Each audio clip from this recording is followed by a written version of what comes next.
इससे पहले हम लोगों ने नाउन के बारे में पढ़ा था और नाउन के बारे में हमने सभी रूल्स और उनके प्रश्नों को हल किया था। आज हम पढ़ेंगे प्रोनाउन के बारे में। तो प्रोनाउन किसे कहते हैं पहले ये जान लेते हैं। प्रोनाउन होता क्या है? तो जो नाउन के स्थान पर प्रयोग होता है उसे हम कहते हैं प्रोनाउन। नाउन के स्थान पर प्रयोग होने वाला जो शब्द होता है उसे हम प्रोनाउन कहते हैं। जैसे प्रोनाउन वो शब्द होता है, जैसे किसी का नाम है, मान लीजिए अगर हमें महेंद्र सिंह धोनी के बारे में कोई आर्टिकल लिखना हो तो हम हर सेंटेंस में उनका नाम तो नहीं लिखेंगे, और उससे जो आर्टिकल है उसकी सुंदरता भी कम हो जाएगी और वो अच्छा भी नहीं लगेगा। इसीलिए हम उस नाम के जगह पे एक शब्द यूज़ करते हैं। जैसे कई शब्द हैं यहाँ पे, ही, सी, इट, दे, ऐसे बहुत सारे शब्द हैं जिन्हें हम प्रोनाउन के रूप में जानते हैं। तो इतना जानिए कि नाउन के स्थान पर, नाउन के बदले में जो शब्द प्रयोग होता है उसे हम प्रोनाउन कहते हैं। अंग्रेजी में जानेंगे, a word which is used in the place of a noun is known as pronoun. आपको समझ में आ गया होगा नाउन की प्रोनाउन हम किसे कहते हैं। नाउन के स्थान पर प्रयोग होने वाला शब्द प्रोनाउन कहलाता है। आगे बढ़ते हैं, अब इनके टाइप्स को हम देखेंगे। तो टाइप ऑफ प्रोनाउन, ये बेसिकली 10 प्रकार के होते हैं। प्रोनाउन जो होते हैं वो 10 प्रकार के होते हैं। इनका हम एक एक करके पूरा डिटेल में पढ़ेंगे। जैसे पहला है आपका है पर्सनल प्रोनाउन। पर्सनल प्रोनाउन की बात करें तो ऐसे प्रोनाउन जो first person, second person, third person के लिए यूज हो उसे हम कहते हैं पर्सनल प्रोनाउन। ठीक, इसे कहते हैं, इसे ये भी कहते हैं कि ये निजवाचक सर्वनाम है। जैसे इसमें आएंगे कौन कौन से प्रोनाउन इसमें आएंगे बता दें आपको, he, she, it, they, he, she, it, they, we, और आपका आ जाएगा यू, ये सब आएंगे। पर्सनल प्रोनाउन में 2 प्रकार से यूज होते हैं। एक तो ये होता है नॉमिनेटिव केस, इसका होता है एक ये होता है नॉमिनेटिव केस, और दूसरा होता है ऑब्जेक्टिव केस। जैसे आई का हो जाएगा मी, आई का ऑब्जेक्टिव केस मी होगा। यू का होगा ऑब्जेक्टिव केस यू, और ही का होगा हिम, सी का होगा हर, और वी का होगा अस, और दे का होगा और दे का होगा देम, इट का होगा इट्स। तो ये आपका हो जाएगा ऑब्जेक्टिव केस और ये हो जाएगा आपका सब्जेक्टिव केस, या फिर इसे हम कहेंगे नॉमिनेटिव केस। ठीक, तो आप लोगों को समझ में आ गया होगा। इसे कहते हैं हम पर्सनल प्रोनाउन। इसके एग्जांपल देखते हैं। एग्जांपल इसका क्या होगा, जैसे हम बात करें अगर कि इसके एग्जांपल में हम नॉमिनेटिव केस की बात करेंगे तो हो जाएगा आपका एग्जांपल, जैसे आई टीच हिम। तो जो आई है ये नॉमिनेटिव केस है, जो आई है ये नॉमिनेटिव केस है, और ये जो हिम है ये आपका है ऑब्जेक्टिव केस है।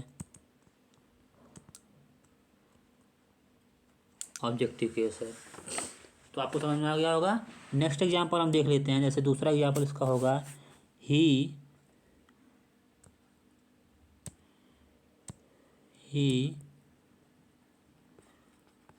टॉट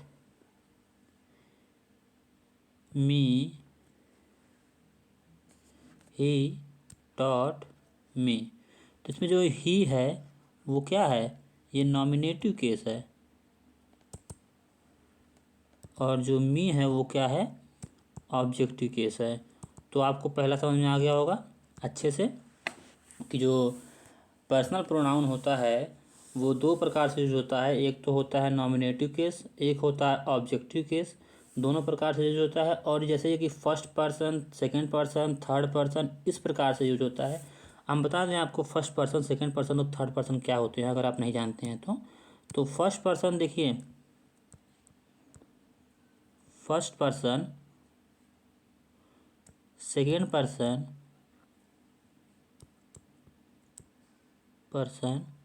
और थर्ड पर्सन। तो आप एक कहानी के रूप में इसे समझ लीजिए, जैसे कि अगर आप घर में अकेले,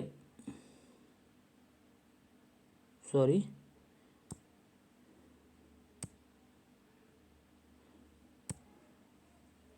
यहाँ पे आप देख लीजिए, एक सेकेंड, यहाँ पे आप देख लीजिए, ये हो जाएगा आपका, सॉरी, ये हो जाएगा आपका first person, second person, third person. ठीक, तो इसे कहानी के रूप में समझिए आप। सॉरी, ये क्या हो रहा है, एक सेकेंड रुक जाइएगा आप। हाँ, फिर से स्टार्ट करते हैं। यह हो जाएगा फर्स्ट, ये हो जाएगा सेकेंड, ये हो जाएगा आपका थर्ड। तो इसे एक कहानी के रूप में समझ लेते हैं। जैसे अगर आप घर में मान लीजिए अकेले बैठे हैं, तो आपके लिए पहला पर्सन कौन होगा, आप स्वयं होंगे। तो जब आप पहले आप स्वयं होंगे अपने लिए, तो आप अपने आप को क्या कहेंगे, आप अपने आप को आई कहेंगे। अगर दो तीन लोग हों तो आप वी कह सकते हैं, बहुवचन में है तो। ठीक, ये कहेंगे ना। अगर आप घर में अकेले बैठे हैं, स्वयं अपने आप को क्या कहेंगे, आई कहेंगे। अगर बहुवचन में है तो वी कहेंगे। अगर आपके साथ कोई दूसरा पर्सन भी है तो आप उससे क्या क्या कह के बुलाएंगे, यू कहेंगे। और ये बहुवचन में भी यू होगा, प्लूरल में भी यू होगा। अगर आप दोनों मिलकर किसी तीसरे व्यक्ति जो वहाँ पे नहीं है, किसी के बारे में बात कर रहे हैं, तो आप उसे वह कहेंगे। यानी अगर वो मेल है तो ही हो जाएगा, अगर फीमेल है तो सी हो जाएगी। ठीक, और अगर प्लूरल में है तो वो दे हो जाएंगे, और अगर निर्जीव वस्तु है तो वो इट हो जाएगा। ये हो जाएगा थर्ड पर्सन। यानी आप तीसरे के बारे में बात करेंगे तो थर्ड पर्सन हो जाएगा, दूसरे के बारे में बात करेंगे तो यू हो जाएगा, और स्वयं के बारे में बात करेंगे तो आई या वी हो जाएगा। तो आपको समझ में आ गया होगा। अब दूसरा पढ़ते हैं, दूसरा टाइप क्या है। दूसरा टाइप पढ़ते हैं डिस्ट्रीब्यूटिव प्रोनाउन। डिस्ट्रीब्यूटिव प्रोनाउन को हम कहते हैं कि ऐसे प्रोनाउन जो कि इसे हम हिंदी कहेंगे व्यष्टिवाचक सर्वनाम। जैसे कि इसमें आएगा ईच, आइदर, नाइदर, इन्हें हम कहेंगे डिस्ट्रीब्यूटिव प्रोनाउन। यानी कि ऐसे प्रोनाउन जो कि बट जाते हैं, बांटा जाता है कि किसी चीज़ में। जैसे कि इसका एग्जांपल हम आपको बता दें कि sorry, either of them can do this. यानी कि इनमें से कोई एक यह कर सकता है, आइदर। तो आइदर यानी बटा हुआ है। ठीक, और ये आइदर हो गया। इसी तरीके से इसमें देखिए चार प्रोनाउन आते हैं। एक तो आता है आइदर, एक आता है नाइदर, एक आता है ईच, और एक आता है एवरी। ठीक, ये चार आते हैं, आइदर, नाइदर, ईच, एवरी, ये सब आते हैं। ये आते हैं डिस्ट्रीब्यूटिव प्रोनाउन में। तो डिस्ट्रीब्यूटिव प्रोनाउन की बात करें तो ईच का प्रयोग तब यूज होता है जब दो या दो से अधिक पर्सन या चीज़ें हों, वहाँ पे हम ईच का प्रयोग करते हैं। और आइदर और नाइदर का प्रयोग वहाँ करते हैं जैसे अगर दो पर्सन हों या दो चीज़ें हों, वहाँ पे हम आइदर या नाइदर का प्रयोग करते हैं, और अब जब दो या दो से अधिक चीज़ें होंगी तो वहाँ पे हम ईच का प्रयोग करते हैं। समझ में आ गया आपको। आगे हम बात करते हैं डिमॉन्स्ट्रेटिव प्रोनाउन की। डिमॉन्स्ट्रेटिव प्रोनाउन होता है संकेतवाचक सर्वनाम। संकेतवाचक सर्वनाम में जैसे इसमें आएंगे आपके दिस आएगा, दैट आएगा, दीज आएगा, दोज आएगा। तो जैसे this is a bat, this is a bat, तो जो दिस है ये बैट की तरफ संकेत कर रहा है, तो दिस आपका क्या हो जाएगा, demonstrative pronoun. That is a bat, that is a tree, that is a shop, तो ये सब संकेतवाचक है, यानी कि किसी पर्सन या थिंग्स पर ये संकेत करते हैं, तो उसे हम कहते हैं संकेतवाचक सर्वनाम। आगे बढ़ते हैं। Indefinite pronoun. इनडिफिनिट प्रोनाउन को हम कहते हैं अनिश्चयवाचक सर्वनाम, यानी कि जिसका कोई निश्चित नहीं होता। जैसे कि इसमें आएंगे आपके, मान लीजिए जो इसके एग्जाम्पल होंगे वो होगा वन, सम, एवरीवन, एवरीवन, और आ जाएगा आपका समबडी, एनीथिंग।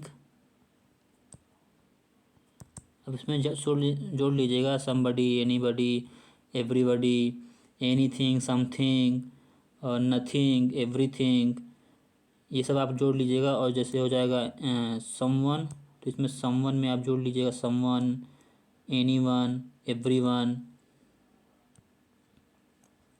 ठीक, तो ये सब जो एग्जाम्पल आएंगे किस में आएंगे, ये इनडिफिनिट प्रोनाउन में आएंगे। जैसे इसका एग्जाम्पल हो जाएगा one should help one self, लेकिन ये रिफ्लेक्सिव में भी आ जाएगा, इसलिए इसको एग्जाम्पल को हम यहाँ नहीं लेते हैं। हम यहाँ पे एक दूसरा एग्जाम्पल देखते हैं। वन इनडिफिनिट प्रोनाउन की बात हो रही है ना, तो बात करेंगे एग्जाम्पल की यहाँ पे। जैसे हो जाएगा इनडिफिनिट प्रोनाउन में वन, सही है, एग्जाम्पल यही होगा, one should help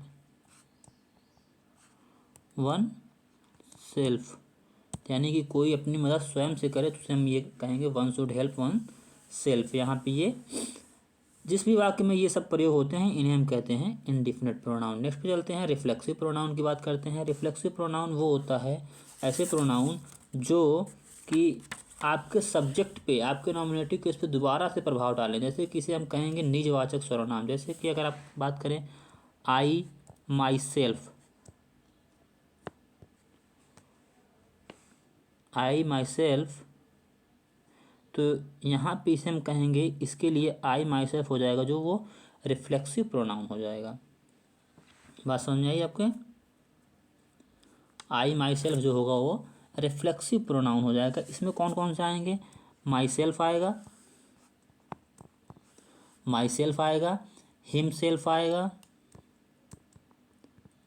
him self आएगा, और हिम सेल्फ के बाद आपका आ जाएगा हर सेल्फ। जैसे हमने आपको बताया था कि इसका जो बहुवचन होगा, जैसे मान लीजिए होगा वो देम सेल्फ से हो जाएगा। ठीक, तो ये सब हो जाएंगे किसके, रिफ्लेक्सिव प्रोनाउन के एग्जाम्पल हो जाएंगे। इसे हम थोड़ा और डिटेल समझते हैं। रिफ्लेक्सिव प्रोनाउन जब वाक्य में स्वयं खुद को अपने आप को, जैसे शब्दों का प्रयोग रिफ्लेक्सिव प्रोनाउन का प्रयोग माना जाता है। जैसे इसका एग्जाम्पल दें तो हम बताएं कि जैसे इसका एग्जाम्पल हो जाएगा कि ही एब्सेंट हिम सेल्फ, यानी उसने स्वयं को गैर हाजिर कर लिया, तो इसे हम कहेंगे ये होगा आपका रिफ्लेक्सिव प्रोनाउन होगा। इसका दूसरा एग्जांपल देखते हैं। जैसे हो जाएगा he hide himself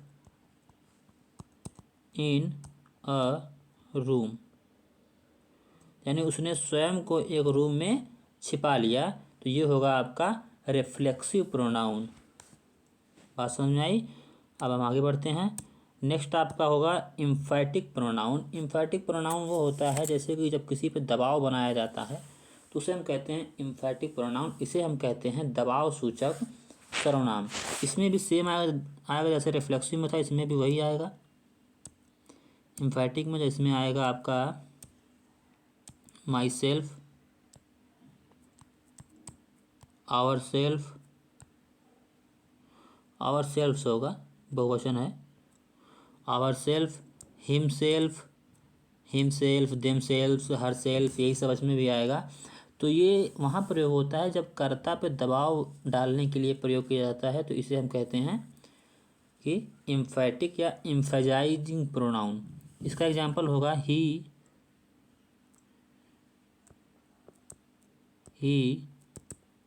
himself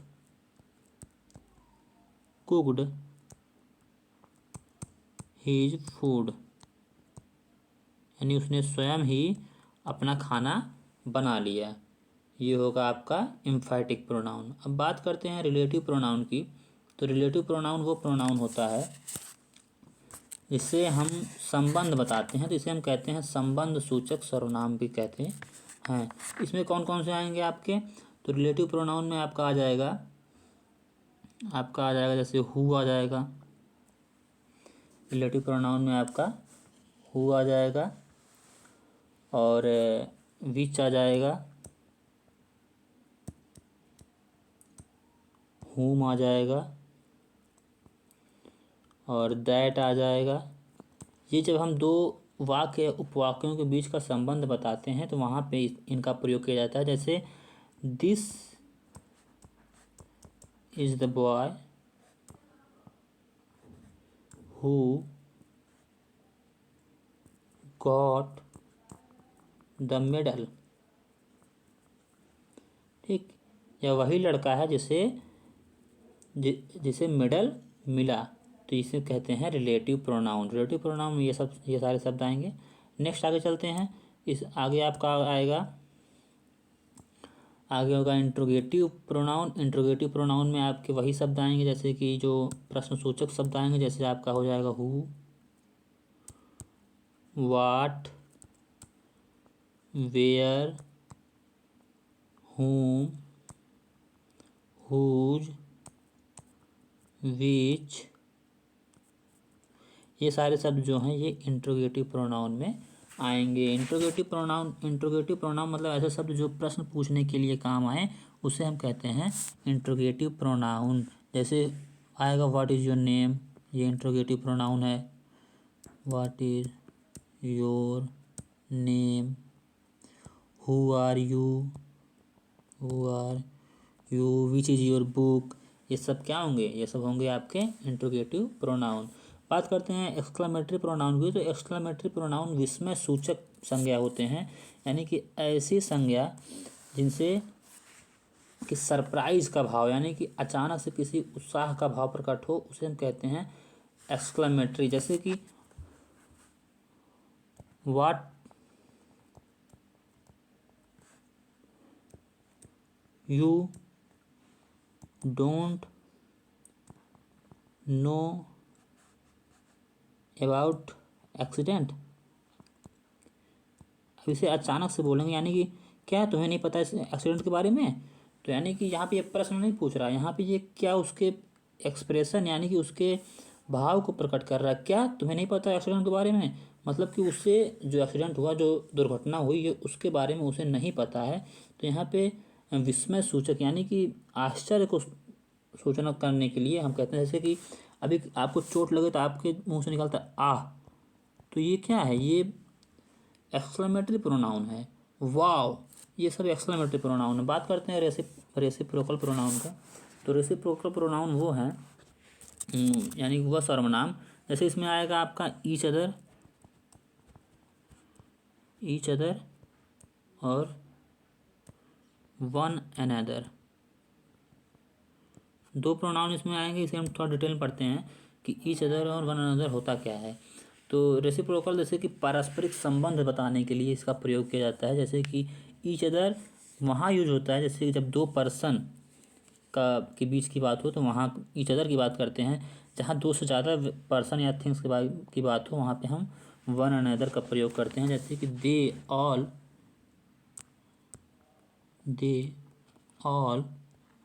loved one another, यानी कि वे एक दूसरे को प्यार करते हैं। इसमें दो से अधिक लोग हैं, इसलिए यहाँ पे वन अनदर का प्रयोग किया गया है। जैसे कि बात करें, Rahul and Roshni hate each other, यानी कि यहाँ पे राहुल और रोशनी एक दूसरे से घृणा करते हैं, तो यहाँ पे ईच अदर का प्रयोग होगा। और यहाँ पे सभी यानी कि दो लोग से अधिक हैं, तो यहाँ पे वन अनदर का प्रयोग हुआ है और यहाँ पे ईच अदर का प्रयोग हुआ है। बस, तो आज के लिए इतना ही। हमने प्रोनाउन के बारे में जाना कि प्रोनाउन क्या होता है, हमने प्रोनाउन के प्रकार के बारे में जाना कि प्रोनाउन के प्रकार कितने प्रकार के होते हैं। हमने एक एक प्रोनाउन को अच्छे से पढ़ा। अगर जो प्रोनाउन आपको नहीं समझ में आया, आप कमेंट बॉक्स में उसे पूछ सकते हैं कि हाँ, इस प्रोनाउन को आप फिर से समझा दीजिए, हम उसे फिर से समझा देंगे नेक्स्ट वीडियो में, या फिर आपको कमेंट बॉक्स में बता देंगे, आप उस तरह से पढ़ लीजिएगा। ठीक, तो आगे हम कुछ रूल्स पढ़ेंगे, इसके प्रोनाउन के बारे में थोड़े बहुत रूल्स हैं, उन्हें पढ़ेंगे और फिर उसके बाद हम नेक्स्ट चैप्टर की तरफ पढ़ेंगे। तब तक के लिए धन्यवाद, नमस्कार।